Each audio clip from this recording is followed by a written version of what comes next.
Some pats. All right. We are here finally. 30 minutes late, par for the course. You guys will understand as soon as I turn my phone off. See, so many things. But we are finally here with In the Trench and the producers from Bloody and Bruised. Story of the Back Room, the documentary. I'm super excited to hear these guys. So let's just go around the room, introduce yourselves, and we'll just take it from there. We also have a special call-in guest. And we're going to make that one work as best as we can. So hang in there. It's going to get good. Go for it. Stephen Harding, vocalist In the Trench. Hey, I'm John. I stand behind Stephen on playing the drums in the trench. I'm John as well. I'm the producer for Bloody and Bruised. And I am Budro Partida. I am the director of Bloody and Bruised. So as you can see, we have an all-star cast here today, not our typical slumming around Austin, Texas, picking up whoever we can to chat with them. You know what I'm saying? Wait.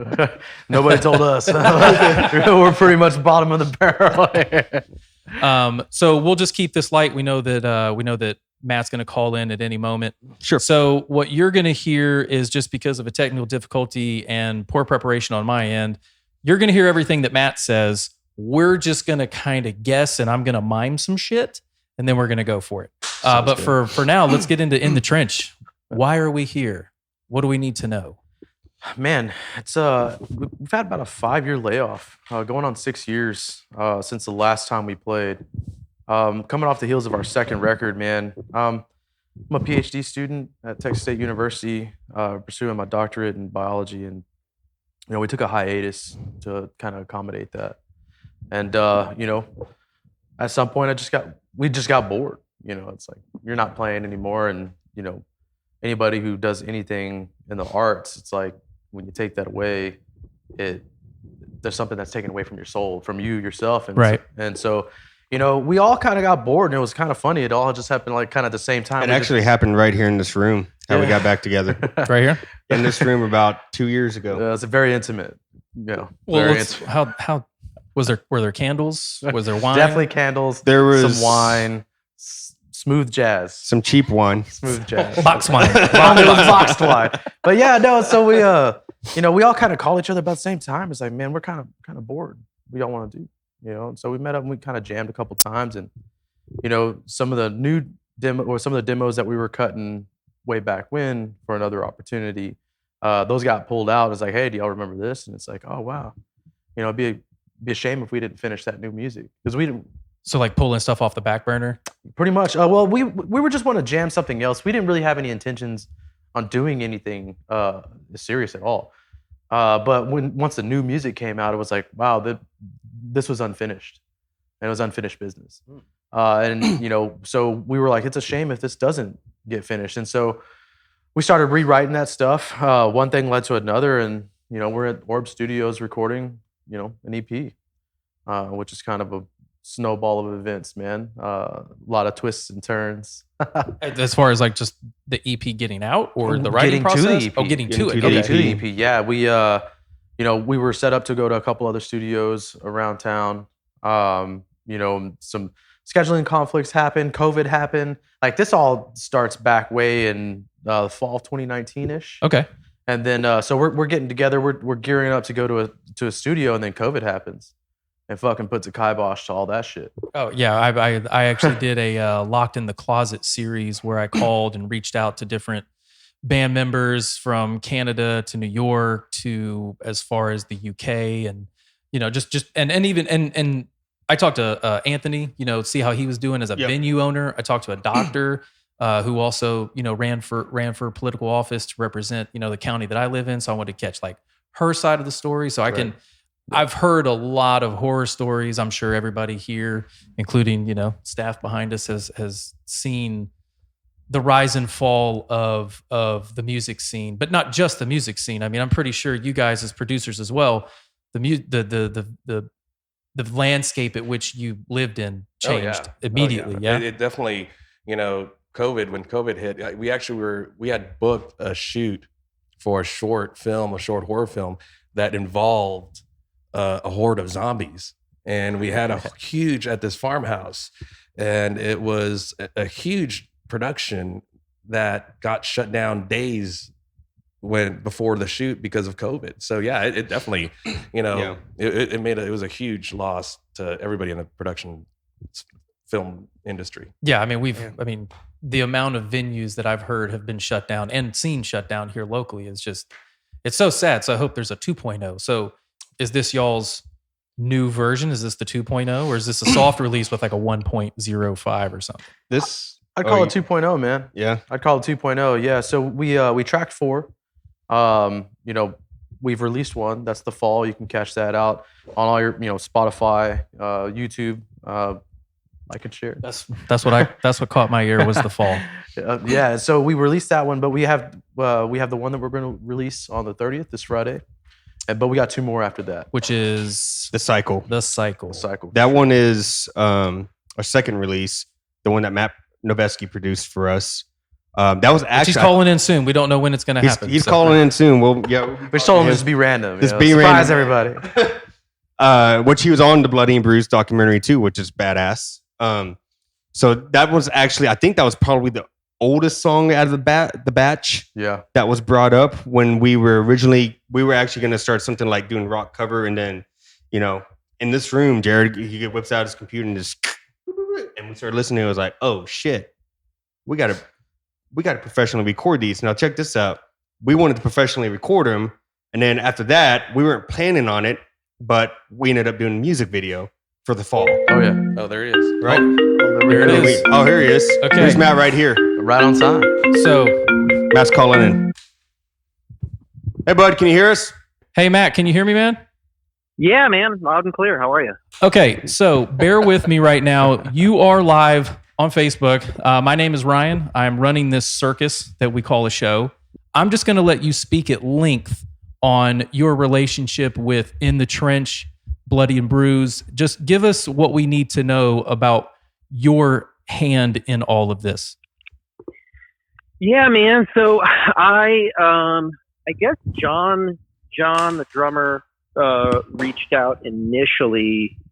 It's always the drummer is always the responsible one. I don't know what it is. Like drummers are always tour managers, and or like de facto tour managers, and they always handle the money, which is really weird to me. But that always seems to be the case. But I think John. So John was like he was obviously the guy that doesn't sleep till noon in the band. So he reached out to me and just hit me up about working together in the studio. And at the time, I know that they had a history, and they right getting back together again after being really active what they did back in a while ago. And I think it was really important to them that they had somebody that they really trusted and was doing it because they really wanted to, and not necessarily like for a paycheck or, just to have, work or whatever it was. Cause it was during this whole COVID mess, so that's a whole nother thing. Yeah. So I hadn't been able to, I have been working on a lot of pop music and, some rock music, but it had been a minute since I did something that was like super just grimy and heavy. And so I was kind of like a kid, yes, please, can I please do it? Please. And probably freaking them out a little bit, honestly. Maybe a little too eager. I don't know. But I really genuinely was like, I love what I'm hearing, and I love these songs, and I love how they blend groove and heaviness together. And it's like in a similar way, and there's almost like a little bit of progginess to it too. Not like, cape wearing progginess, but some of my favorite bands are like Fair to Midland and bands like that have they keep you guessing, it's like they groove, but the music is complicated and it keeps you guessing, but you can still bob your head to it. And that's really hard to do, So I was like, man, I don't want to miss this opportunity. And, so we stayed in communication, and I know that, at the time they were kind of vetting out producers and studios and whatnot. And I know that I sent some demos, and then we met up in person, and I just think we had a really good meeting. I think that I agree. You can just kind of tell as musicians and artists and as a producer, you can just tell if you're going to get along with somebody pretty well, quickly. And I just really like the guys. I was like, man, these guys are just like, I just feel like I've known them forever, and like they just seem like, dudes that I would just want to hang out with outside of the studio, which matters, so to me, I was excited when John, hit me back and he was like, yeah, we want to do that. We want to work together. We really like the studio, and we definitely, like the vibe. And I think that I must have liked some of the samples that I had sent. And so we went from there and got in the studio and kind of had to navigate the whole COVID mess, like everybody does. As we all did, yeah. Right. But really just like went in and banged these songs out and like had so much fun doing it. Like so much fun, So to me, Victor, who was a huge part of the record as well, working with us. Victor and I really engineer. Just like, oh God, Victor is so phenomenal. And he's really, really has a great ear for, for rock music in general, and he's a drummer, which I love working with engineers that are drummers. And then me being a bass player, obviously, the bass player is always kind of the guy that sort of like glues the band together, I guess. So we just kind of make good producers because we listen to everything. Yep. And like listen to everybody, So I feel like it was a really good team because my ear and then Victor's ear and then the band, and they're all just astounding musicians. They're all so good. And at one point, like I know that at one point I was like, man, I'd love to hop on a song. But then when Jared starts playing, it's like, I can't. I'm going to take 3 days to figure that out. Like, that's ridiculous.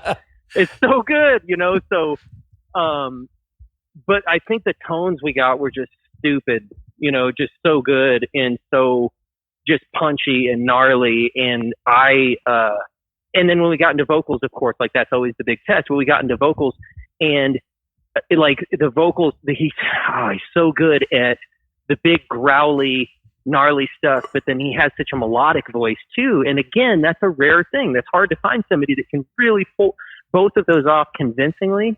And so I was just like, man, like everybody in this band is so damn good at what they do and has such a positive attitude and having so much fun doing it that it was really, honestly, from the heart, was genuinely one of my favorite sessions I've ever been a part of just because of that. And I got to develop this really cool friendship with them besides that. So then like afterwards, that's like being in the videos, like I'm like, hell yeah, I want to be in the video. Are you kidding me?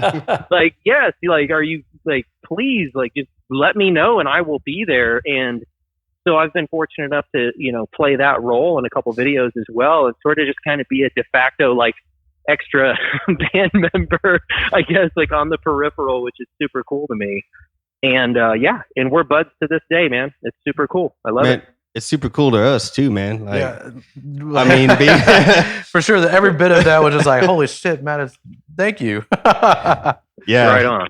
Yeah, I mean, we're talking about the cycle right now, and you're part of this video as well. And mad shout out to PennyRock Productions for hooking us up with Brian for director of photography. Man, he did a great job, and again, thank you again, Matt, for being a part of this project, man. I mean, you saw a clip of you've seen the video and all that, and I feel like we've achieved what we wanted to with this song as well, which is going to be released on Friday. And you produced a song for us as well and everything, man. It just sounds so kick-ass. Well, I'm super proud, like super proud to be able to be a part of that. And, again, like I just think that I hear tons of music and tons of bands and tons of artists, and it's so uncommon, especially these days when it's like, you have Pro Tools now and it's like, oh, just fix it, or just edit it. Like a band that's like, no, let's not just fix it later or edit it or fly it. Like, let's play it. You know what I mean? Let's get it right. And that I have just a ton of respect for.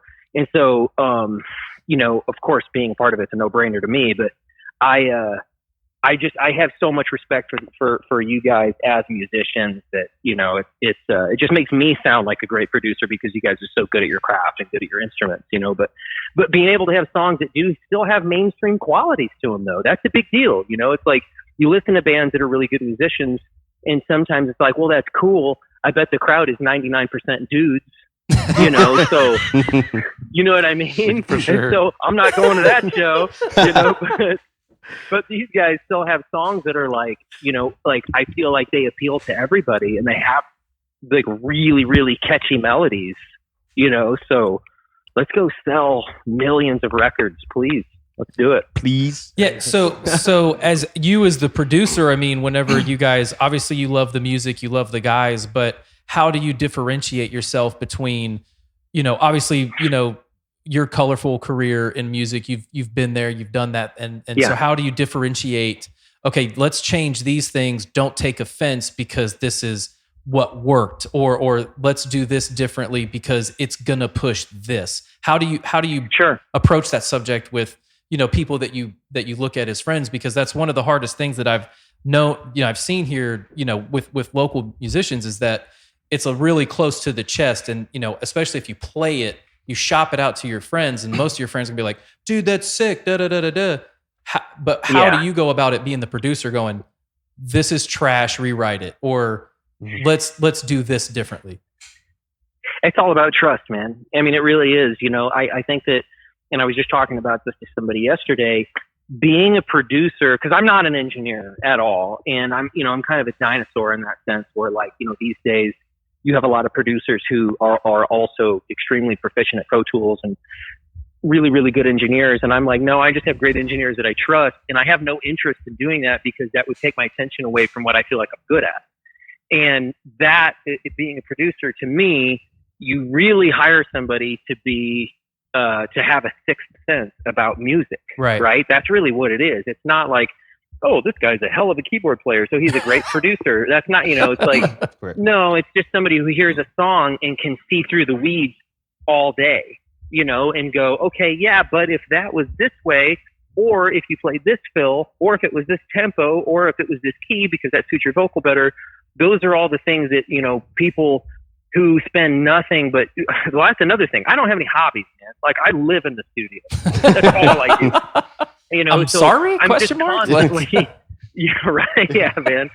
So I'm just dissecting music all day long. I mean, that's all I do because it's all I really care to do. I don't really want to do anything else. So, so to me, like, I do think that it's a combination of things, but I could tell just by meeting these guys and meeting the band, because it doesn't always go this way, but I could tell that they were going to come in with open minds. And I think part of that is like, they're not kids, A lot of kids think that they know everything, and they think that they're, that it doesn't think, you know what I mean? So it's like, I want to hire a producer, but then they come in and it's like, no, I don't agree with that. No, I'm not going to try that. I'll spend an hour arguing about why it won't work instead of just trying it. Is where these guys all came in very open-minded and very like, yeah, let's try anything, and so it's just really all about trust. And fortunately, they were just super trusting with everything, and it just went great, I think. And Matt, I'll give you a great example of that. Our number, we had 5 songs written, and our number 5 song, we were just planning on, like, that was a back burner, like.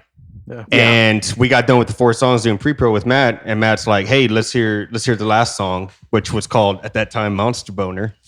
I'm sorry, Monster Boner. Monster Boner, right? Monster Boner, yeah. Okay. Yeah. So Matt's like, "Let me hear it, man." So we go out there and we play it, and he's like, "Man, I fucking dig this song." And he's like, "That might be number 2 for me right now." And we ended up tracking it. It's called it's the next track that's gonna be released after the cycle, but it's out of the batch of songs that we recorded, I've listened to that one far more than the other songs. It's my favorite out of all 4 of them. I'm with you. And that was because of Matt. He was the one who was like, yeah. Well, Matt, what did you guys hear in that song that was, take it off the back burner and shove it more towards the front of the EP lineup? Well, so to me, like, that song in particular, and I'm kind of, I guess I'm sort of speaking for the band a little bit here, and I maybe I shouldn't do that, but I wonder if maybe from their perspective, it had a little bit, it just sounded different. It didn't sound, and not like all their songs sound the same or anything, but it was really kind of left to center. And it had this very kind of almost like creepy, like Halloween, like fall kind of vibe to it. It was like, it just made me think of, like, I'm a big horror movie fan, and it made me think of all my favorite horror movies. And so I was like, maybe just from their perspective, it's a matter of, well, this song is just super kind of like left of center, and it's in adventurous, and maybe it doesn't belong with this batch of songs. But when I heard it, I was like, no, man, this is like, especially now with all the songs that are released every single day, you want to do something different. You want to do something that people hear and they're like, oh, I've never heard something like that before. And that's one thing I really like about that tune is I was like, it grooves so hard, but it's creepy. It has like it's hard to explain. It's like this creepy, groovy riff. And it's just, I just can't think of another song that it sounds like. And that's why you hire Matt Noveskey. Make creepy shit, you know? well, Matt, we won't take up too much more of your time. I greatly appreciate you calling in. Any final shout outs or anything you want to? Bloody and Bruised. Matt's on Bloody and Bruised. Yeah, well, you know, I think one thing that I'd like to give Evan Crowley a shout out. Oh, sure. Yeah, good. For getting involved on the video front. I think he's done a fantastic job helping out with the video stuff, and he and I work together a lot on things, and he's a great videographer. So I would say if anybody is looking for video or looking for videography work, I would definitely hit him up. He's here local, and he's really, really good at what he does. And, okay. You know, but as far as the studio goes, yeah, like we've been here for a while now, but it's funny. You can be in Austin, and I still run into people that haven't heard of the studio, and I'm like, God, what do I got to do to make it sure everybody knows about it? So Orb Studios, yes. www.orbstudios.com, Orb Recording Studios.com, and then we're Orb Studios ATX on Instagram. And then I'm just me on Instagram. I'm terrible at social media. Terrible. Yeah. Well, Matt, I look forward to hopefully meeting you soon one day. Maybe we'll even come out and shoot an interview with you and get some more attention on Orb Studios. Oh, that'd be awesome. I'm in. Let's do it. All right. Hey, yes. I got witnesses on that one, right? Yeah. Okay. All right. All right. Well, Matt, thank you very much for all the insight, and thank you for the beautiful music that you helped In the Trench make. It's so great, and we'll see you soon. Thank you so much, guys. Appreciate it. Bye, Matt. Thank you so much, Matt. Thank you. Nice. That worked amazing. I'm so happy that we pulled that off. That was good. We heard every word he said. I'm just letting you guys know this is how we did it, with a pair of headphones kicked out, so all of us here. Hey, but you know, I feel whole. No, it worked, man. Like, but you know, that guy, everything he said is completely genuine. You know, speaking, you know, from someone, you know, playing music, you meet a lot of people, right? You meet a lot of different personalities, some more colorful than others, man. But that dude is like, when you meet him, it's like, that's the guy. Like, he is who he is. So, you know, being hardcore, like hardcore is one of those genres, man. Or, you know, heavy metal is one of those genres where we're talking about beatdown, trash cans, dude. All kinds the of umbrella. shit. I'm just gonna throw it under the umbrella of like heavy metal. You know, you have some really big egos out there. You know what I mean? And they like what they like. You know, but when we went to Orb, it was like, well, they didn't have a whole lot of what we did, but that was kind of what was cool about it. Okay. You know, they've got some massive hip hop and pop names that have come out of that studio, you know, platinum records out of that studio. Right. And as a hardcore band, you know, it's like, no, we're going to go in there and we're going to do it. And that was a trust that he was talking about. You know, it just, from the first 5 minutes of having a conversation, it was like, okay, this feels right. So how did it, I mean, how was it overall, just the overall experience? I mean, you know, top notch, man. It was 10. 1 to 10, 10. All the 10s? I felt 100% comfortable in that studio, man. We've been in some great studios, you know, top-notch studios. Right. You know, this was definitely, I'll go ahead and say it's at the top of the list. Yeah. At the top of the list. Man, where's this one right here? Oh, you got the shit turned down. Never mind. Well, you couldn't hear it anyway. You don't have headphones. It's DJ Airhorn. That's what you missed.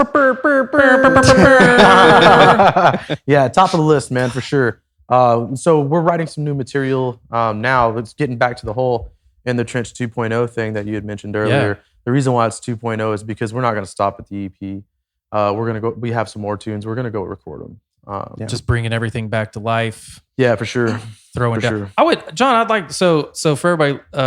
I know John through and well, I guess our mutual relationship is through Anthony Stevenson. Yep. And you actually booked him on shows. Is that right? Did I get that right? So the story is with Anthony, and This is going back. Anthony can correct me if I'm wrong. I remember at one time I was actually booking bands. I was kind of doing some shows and everything, and it's about 10, 11 years ago. And I was booking a show at Encore, and I don't know if anybody remembers Encore. It was on Red River. Yep. And I booked Silent Civilian there, and I needed some other bands there, and that was Johnny Santos' band from Spineshank. So I booked him there, and I had another band called By Any Means Necessary, which they kicked so much. They were one of the top Austin bands. I saw them. Awesome. I was like, yeah, they were sick, dude. They were definitely sick. I had my buddies Head Crusher play. Okay. Another sick band. I remember those guys. Head Crusher. They're still killing it, man. Chris Martis, great fucking guy, man. He was playing in a band called Untitled We Stand Before they became Outlaws to Kings, yeah. Okay, so this is back in the day, and I had a second slot. And I remember it specifically. I was driving on the road, and then I had that little fucking Nokia phone with the snake game on it. Yeah. You know, I was way behind times. Maybe that was ahead of times. I don't know. It was. I guess the flip phones are popular, and I still had that little. John's Nokia. had an old ass phone for a long time, dude.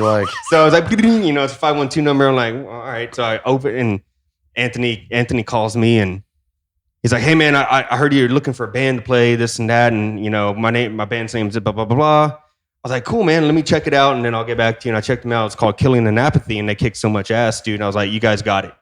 So they played that night. They killed it on stage. Every band was awesome. That was the night that I officially met Anthony.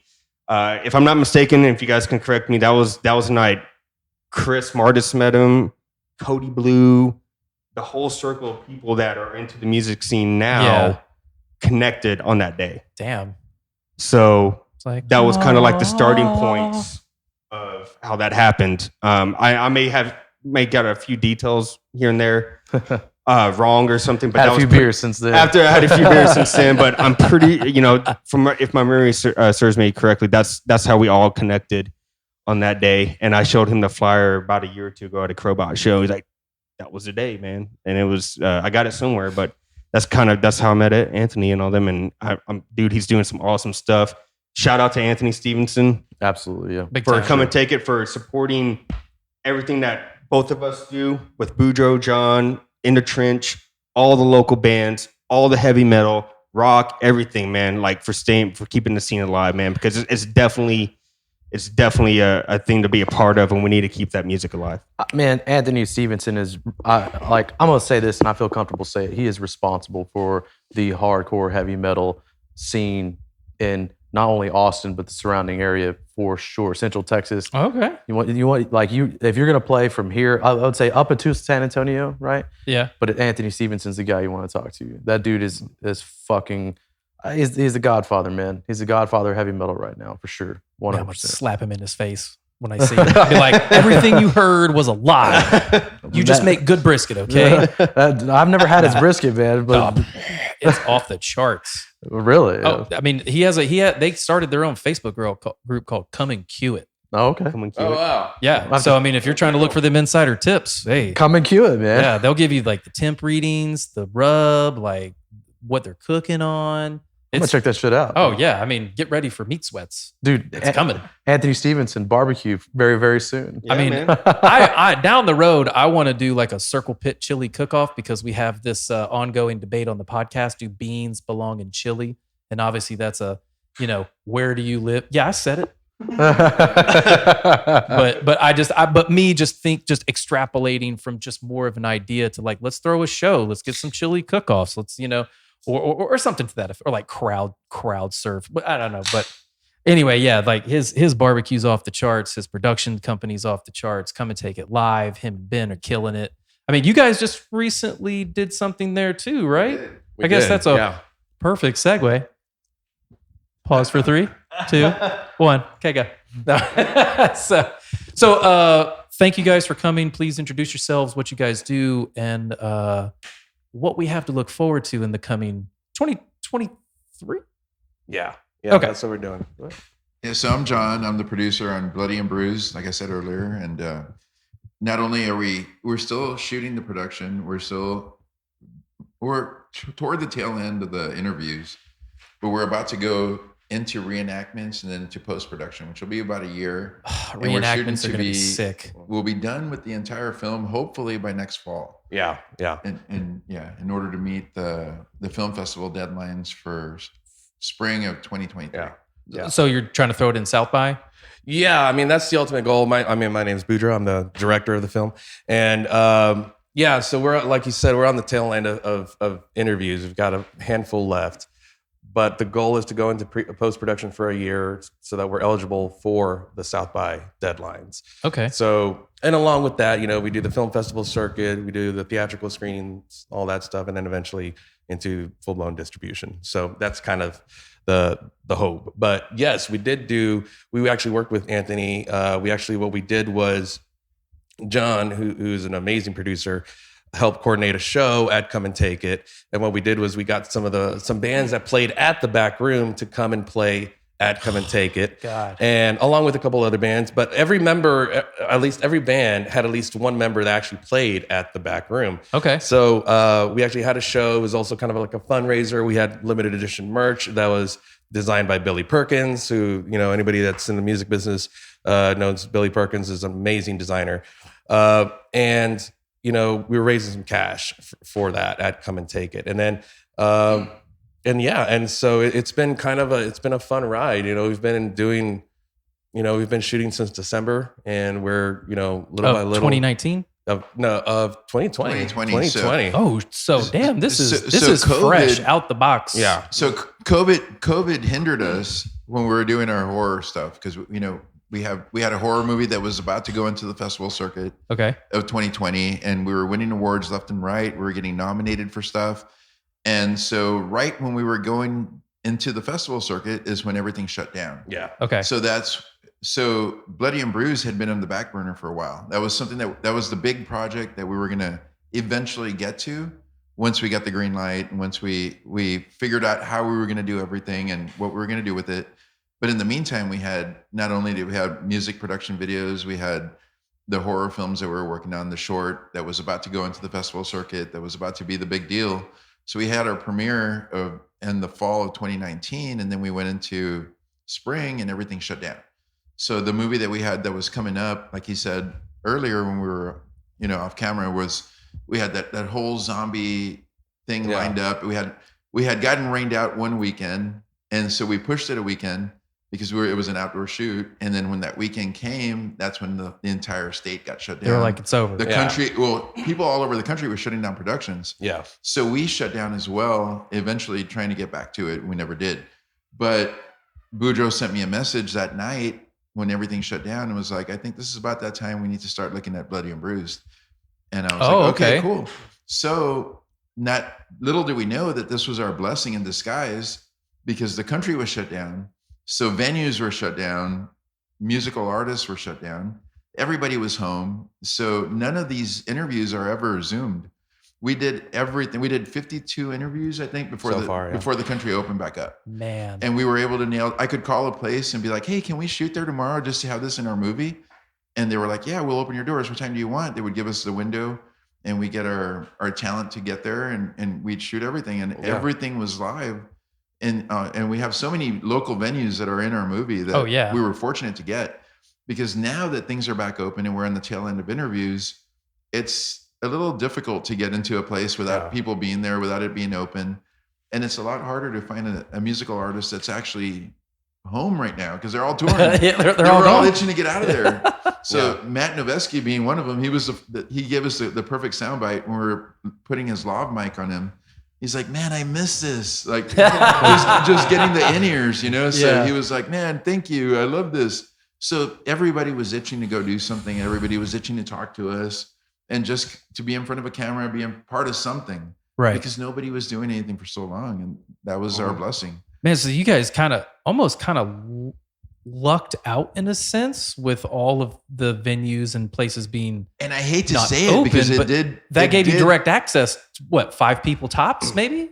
Oh yeah. 5, 6? I mean, And I mean, under those guidelines, that's well within reason. Right. And Yeah. so we had our crew and we were all COVID compliant, and we would send our call sheet that it strictly stated everything that we were about.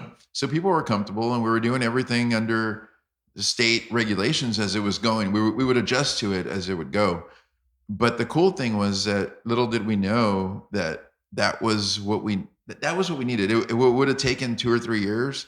Took us 6 months. Yeah, and because the Wow. average, if a lot of people don't realize that the average documentary takes about 4 to 5 years to produce, and we're actually doing this in half that time. You're kind of like the documentary Warp Speed. I'm sorry.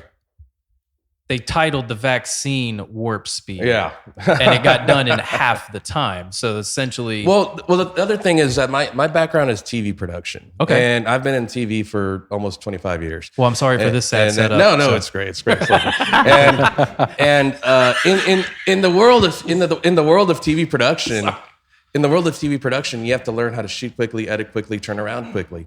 So when we were kind of just, I had thought about this idea a couple years ago, and I brought John in, and we had lunch. I was like, "What do you think about making this kind of film?" And he was like, "Oh yeah, this would be great."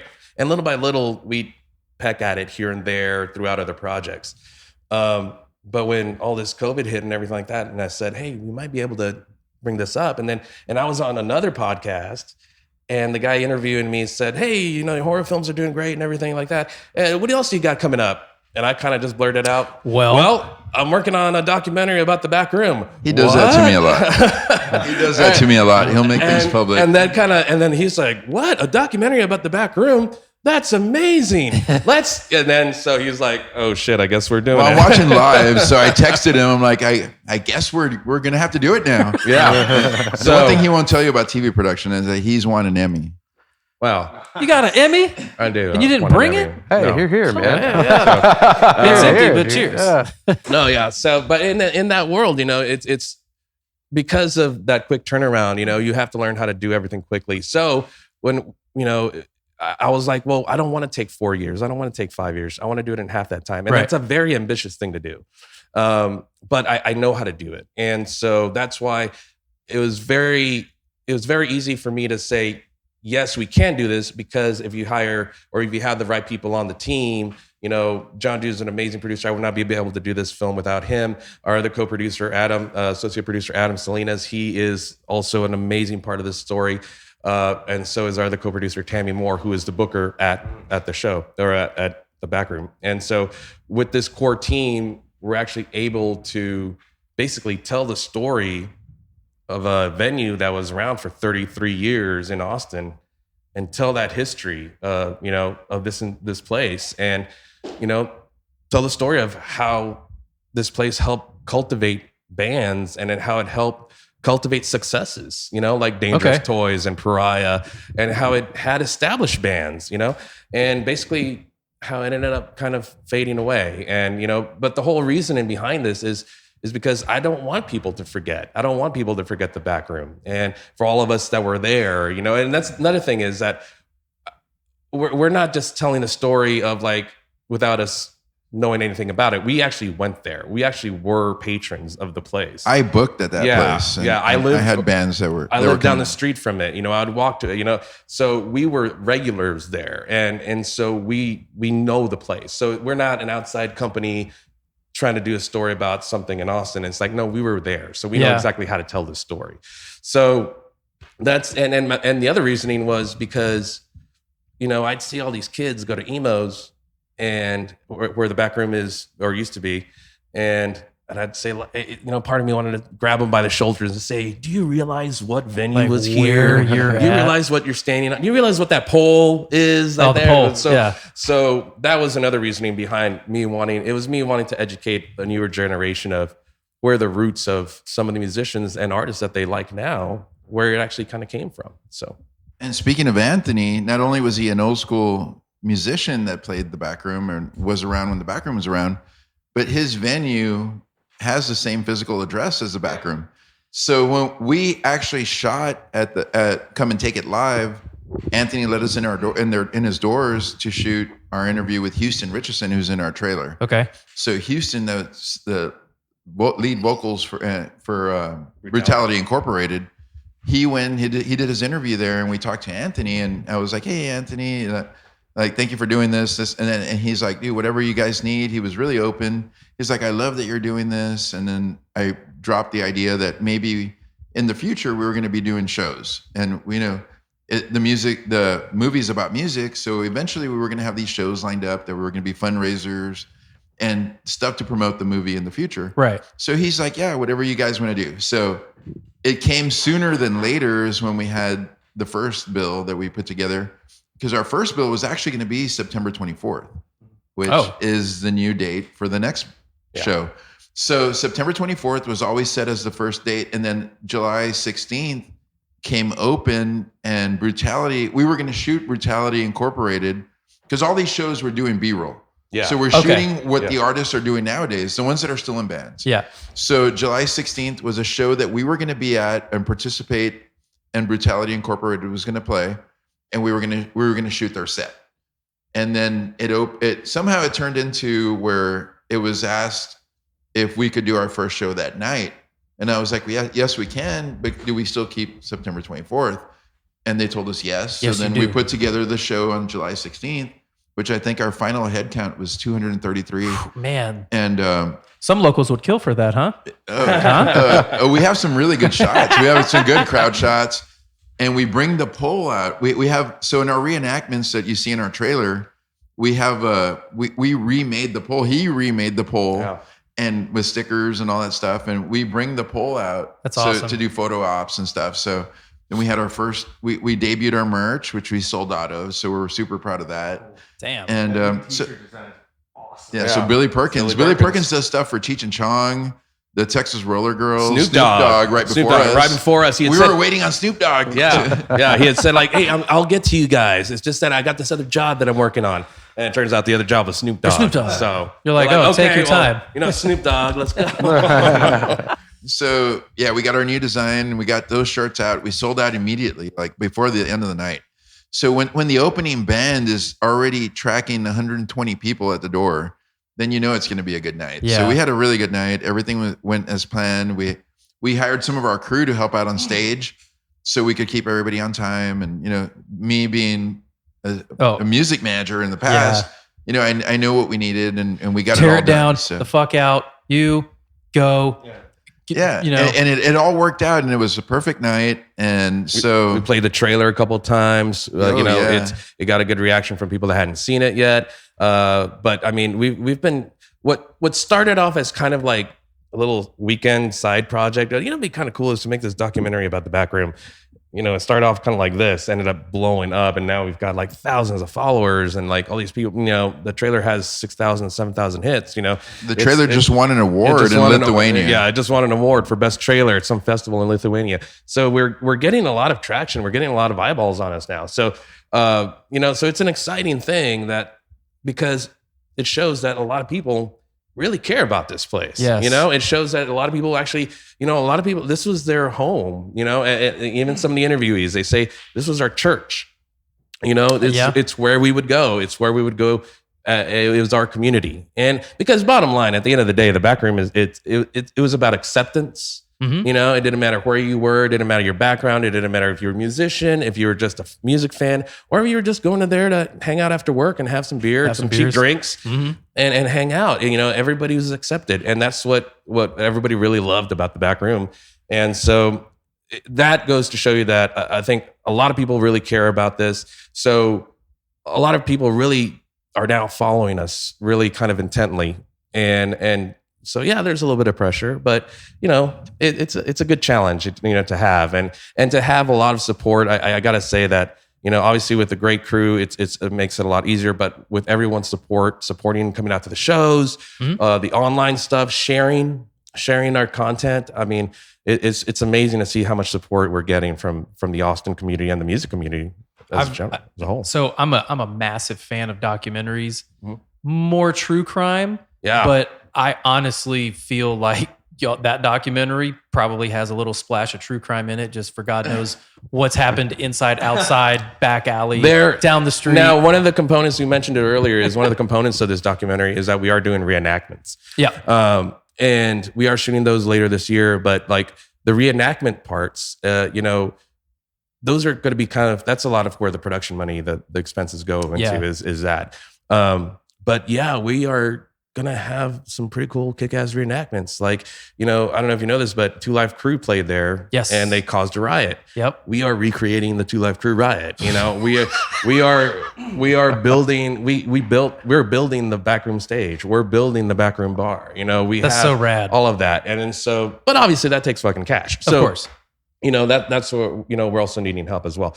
But we have all that lined up. We have actors lined up. We have crew members lined up. I mean, everybody's really, what's really cool is that everybody's really wants to be a part of this. And we're really fortunate that we have a really talented crew. We have really talented DPs. We have an army of DPs that we call them.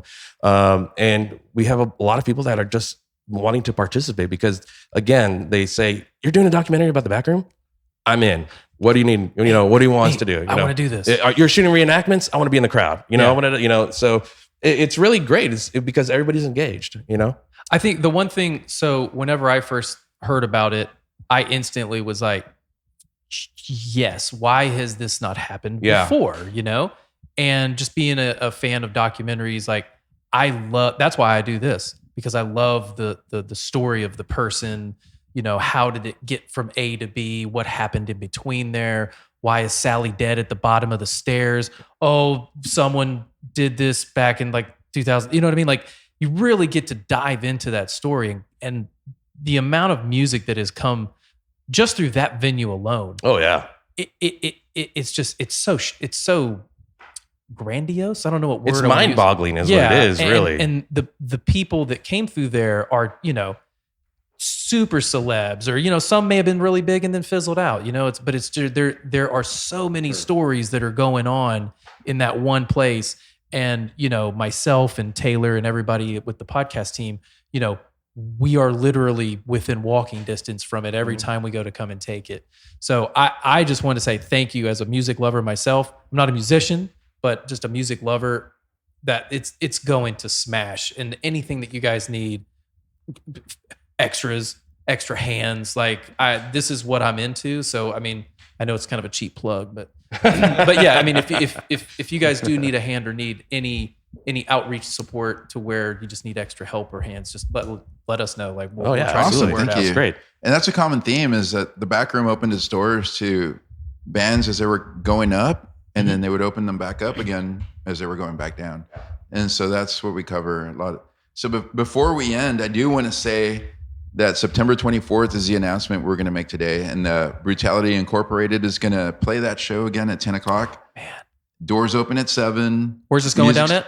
At Come and Take It Live. Come and Take It Live. 2015 East Riverside. You got to keep it real. So we have Don't hit it. Our band at 8 p.m. is going to be Un Loco doing an acoustic set. Oh, shit. So it's going to be Joey Duenas and Mando Ayala doing an acoustic set to open the show. Then at 9 o'clock, I have Greedy Parker, and it's their first show ever.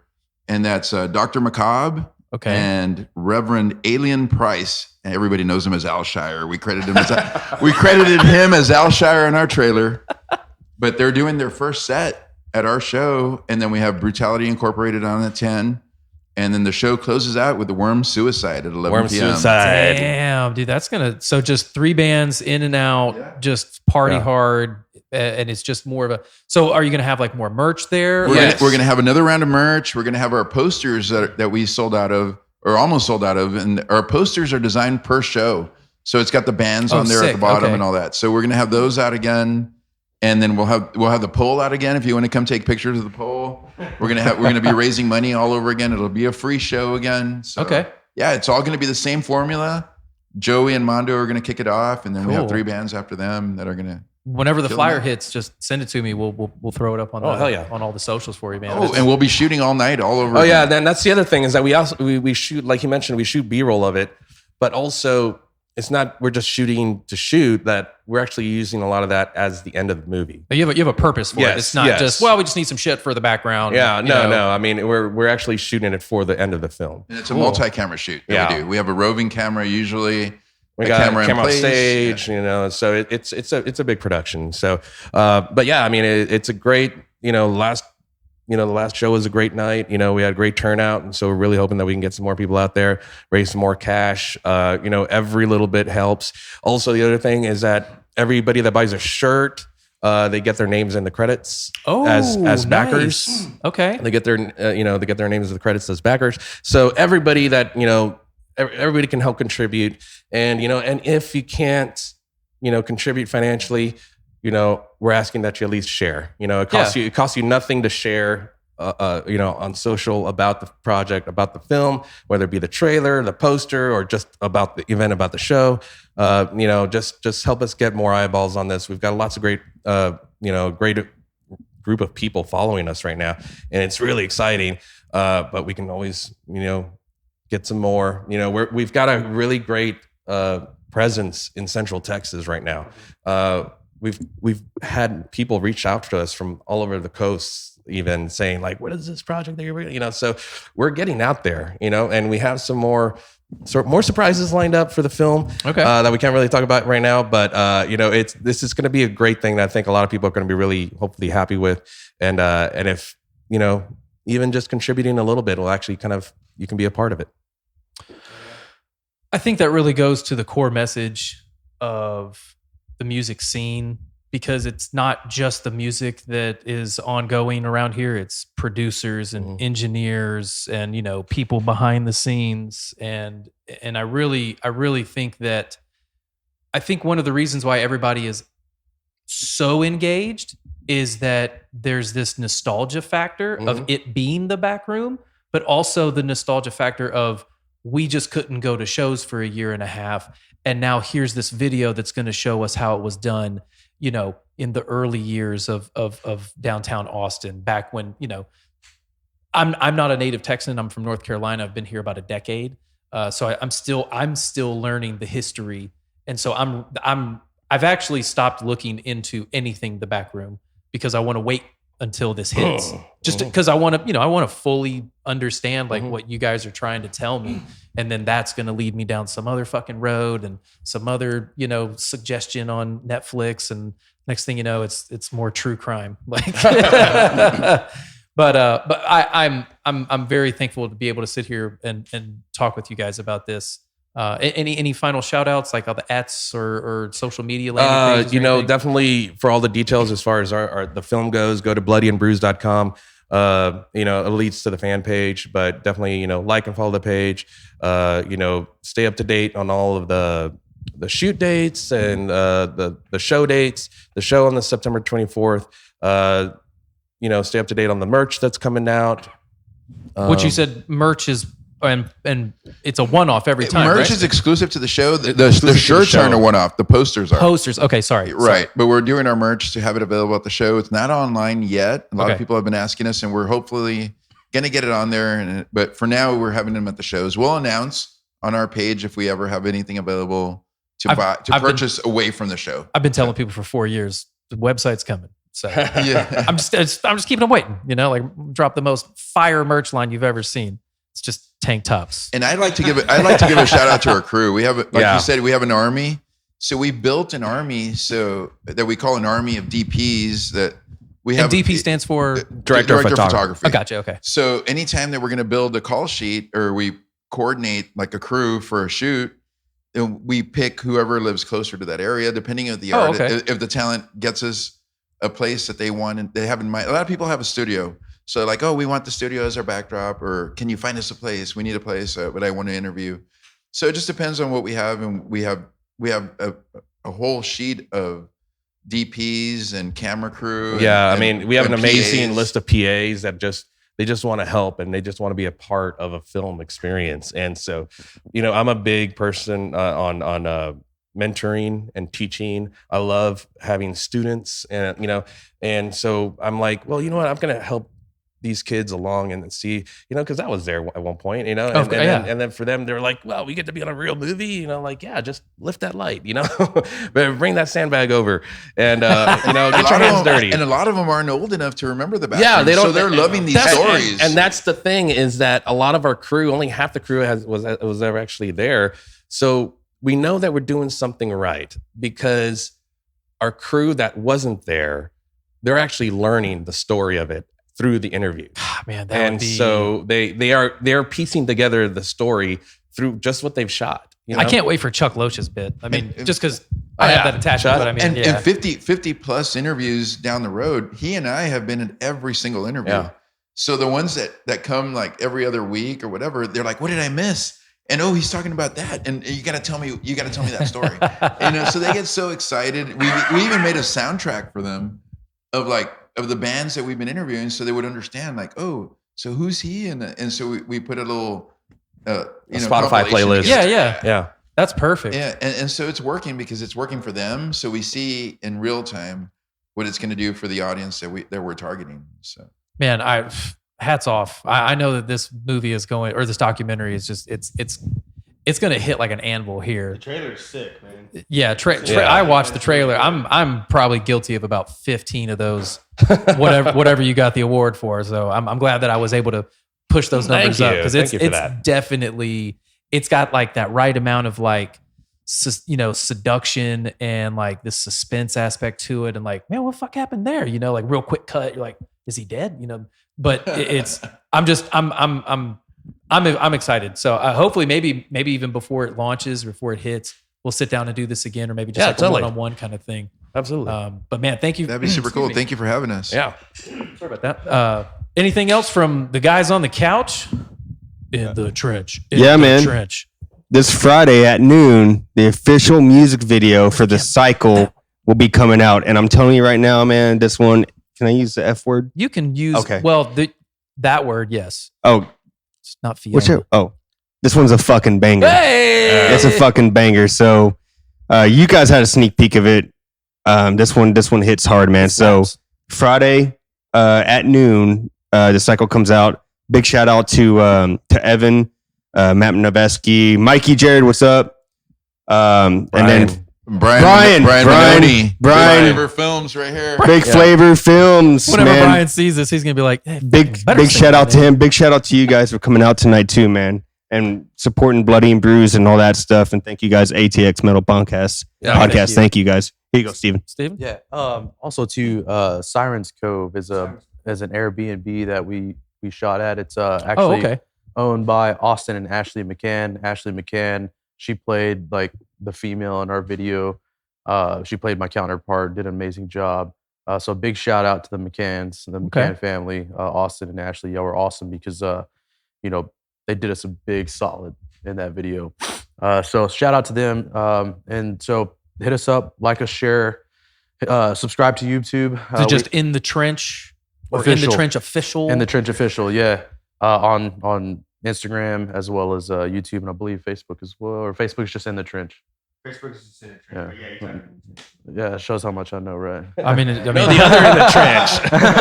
I was gonna say, like, you Google In the Trench, you're gonna get some fucking wild stuff, man. Oh yeah, no, yeah, for sure. That's a fun my exercise. career. It's a fun exercise.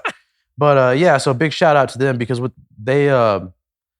without getting into too much details, they in the video you don't really see their contribution immediately.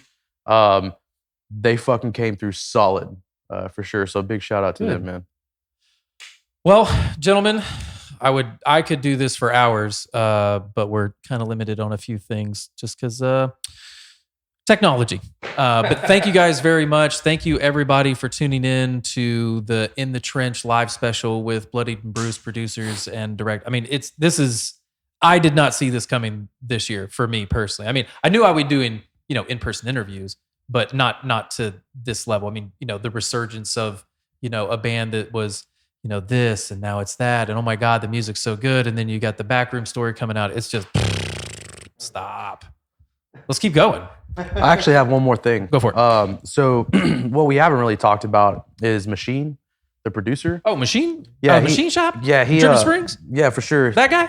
Yeah, he. Sorry, my voice so high. He mastered all the tracks too. Did a phenomenal. Well, he's fucking Machine. Like he's a fucking genius, right?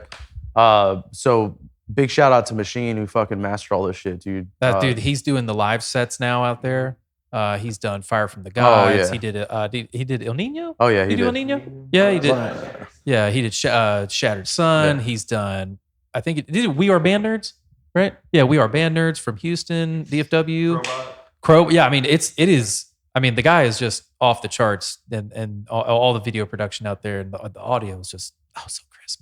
But yeah, for sure. anyway, we'll get out of here. We'll quit running our mouths. But again, thank you guys very much, and thank you for tuning in. Again, September 24th. September 24th. September Come 24th. Come and take it. You 8 p.m. better be there and support these dudes if you want to get the backroom story, back, so to say. And then show up, or you can listen in 2 days. What's today? Today's Tuesday? Thursday, Tuesday, yeah. 3 days. It is Tuesday. In 3 days, they're going to hit you with some new stuff on wherever you can get your music at. So we'll see you until next time. I don't know why I said that. I never do, but bye.